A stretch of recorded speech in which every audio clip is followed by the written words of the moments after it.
ভারতের সার্বভৌমত্ব ও কৃষক স্বার্থ রক্ষায় সরব সংযুক্ত কিষাণ মোর্চা। আগরতলায় বিক্ষোভ মিছিল ও ধর্মঘটের ডাক। রাজধানী আগরতলায় বুধবার এক বিক্ষোভ মিছিলের আয়োজন করে সংযুক্ত কিষাণ মোর্চা। ভারতের সার্বভৌমত্ব, আত্মসম্মান রক্ষা এবং বিশেষ করে কৃষি ও কৃষকের স্বার্থ রক্ষায় এই কর্মসূচির ডাক দেওয়া হয়। মিছিলে নেতৃত্ব দেন সারা ভারত কৃষক সভার রাজ্য সম্পাদক পবিত্র কর। বিক্ষোভকারীদের প্রধান দাবি ছিল ব্রিটেন, ইউরোপীয় ইউনিয়ন এবং আমেরিকার সাথে প্রস্তাবিত মুক্ত বাণিজ্য চুক্তি অবিলম্বে বাতিল করা। এছাড়াও 12 ফেব্রুয়ারি দেশব্যাপী সাধারণ ধর্মঘট সফল করার আহ্বানও জানানো হয়। এই সমাবেশ থেকে সংবাদ মাধ্যমের মুখোমুখি হয়ে পবিত্র কর কেন্দ্রীয় সরকারের তীব্র সমালোচনা করে বলেন যে ভারত সরকার আমেরিকার সাথে যে মুক্ত বাণিজ্য চুক্তি করতে যাচ্ছে তা দেশের অর্থনীতির জন্য অত্যন্ত ক্ষতিকর। তিনি তথ্যের ভিত্তিতে দাবি করেনি এই চুক্তির ফলে ভারতীয় পণ্য আমেরিকায় রপ্তানির ক্ষেত্রে 18% শুল্ক আরোপ করা হবে, অথচ আমেরিকান পণ্য ভারতে আসার ক্ষেত্রে 0% শুল্ক থাকে। এই অসম ও অনৈতিক চুক্তির ফলে দেশের কৃষি ব্যবস্থা এবং বিভিন্ন পরিষেবা ক্ষেত্র চরম বিপর্যয়ের মুখে পড়বে বলেই তিনি আশঙ্কা প্রকাশ করেন। তাদের মতে প্রধানমন্ত্রী নরেন্দ্র মোদী নিজের ব্যক্তিগত স্বার্থ চরিতার্থ করতেই এবং পুঁজিপতিদের সুবিধা করে দিতেই এই ধরনের দেশবিরোধী সিদ্ধান্ত নিচ্ছেন।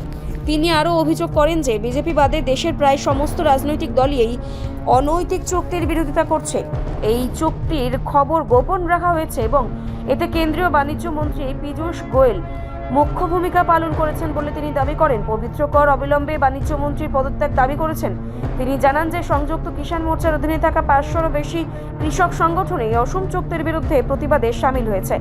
দেশের কৃষকরা মোদী ও ট্রাম্পের কুশপুতুল দাহ করে তাদের ক্ষোভ উগরে দিচ্ছেন। এদিন আগরতলায় আয়োজিত এই মিছিলটি শহরের বিভিন্ন পথ পরিক্রমা করে প্যারাডাইস চৌমুহনীতে এসে শেষ হয়।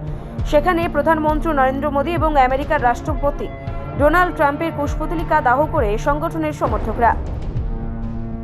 উল্লেখ্য, গত 9 তারিখ থেকেই রাজ্যের বিভিন্ন প্রান্ত যেমন উদয়পুরে এক প্রতিবাদ কর্মসূচি শুরু হয়েছে। 12 ফেব্রুয়ারি ভারত বন্ধ বা সাধারণ ধর্মঘটকে কেন্দ্র করে কৃষকদের মধ্যে ব্যাপক উৎসাহ দেখা যাচ্ছে। পবিত্র কর জানান, ওই ধর্মঘটের মাধ্যমে কেন্দ্রীয় সরকারকে একটি শক্তিশালী বার্তা দেওয়া হবে যে দেশের সাধারণ মানুষ এবং কৃষকরা তাদের অস্তিত্ব রক্ষায় কোনোভাবে আপোষ করবে না। পরিশেষে তিনি সমাজের সকল স্তরের মানুষকে এই আন্দোলনের সংহতি জানানোর এবং ধর্মঘট সফল করার আহ্বান জানান।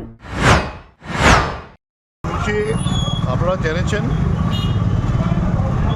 ভারত সরকার আমেরিকার সঙ্গে মুক্ত বাণিজ্য চুক্তি করছে। ভারতের পণ্য আমেরিকায় গেলে 18% আর আমেরিকার পণ্য ভারতে আসলে 0%। এটিকে বলছে মুক্ত বাণিজ্য। এই অসম বাণিজ্য চুক্তি এইটা আমাদের ভারতবর্ষের সবচেয়ে বড় আঘাত আসবে কৃষিতে এবং বিভিন্ন পরিষেবা ক্ষেত্রে। এটা অনৈতিক চুক্তি। মোদী তার নিজের স্বার্থ রক্ষা করার জন্য, ব্যক্তিগত স্বার্থ এবং তার পুঁজিপতিদের স্বার্থ রক্ষা করার জন্য এই অনৈতিক চুক্তি করেছে, যেটা ভারতবর্ষের জনগণ কিছুতেই মেনে নিতে পারে না। গোটা ভারতবর্ষের বিজেপি বাদে সমস্ত রাজনৈতিক দল তার বিরোধিতা করছে।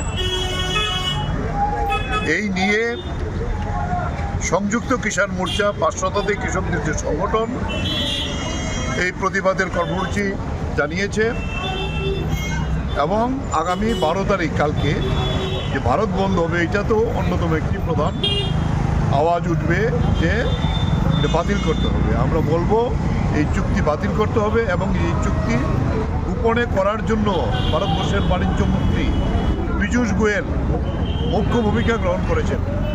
ইমিডিয়েটলি তাকে পদত্যাগ করতে হবে। এই দাবিগুলোর ভিত্তিতেই গোটা দেশেই সেখানে সংযুক্ত কিষাণ মোর্চা এই প্রতিবাদ সংগঠিত করছে এবং মোদী এবং ট্রাম্পের কুশপুত্তলিকা দাহ করে এই প্রতিবাদে দেশের কৃষকরা সামিল হয়েছে। আজকে আমরা আগরতলায় এই কর্মসূচি করছি। ইতিমধ্যে উদয়পুর হয়েছে, বিভিন্ন জায়গায় এই কর্মসূচি গত 9 তারিখ থেকেই চলছে। তাই আজকে যেহেতু 9 তারিখে আমরা বন্ধের সমর্থনে মিছিল ছিল, তাই এই দাবির ভিত্তিতে আজকে আমরা আগরতলা শহরে পরিক্রমা করে আমাদের এই কর্মসূচি প্যারাডাইস চৌমুহনীতে এসে শেষ হবে। রিপোর্ট সংবাদ প্রতীক্ষা।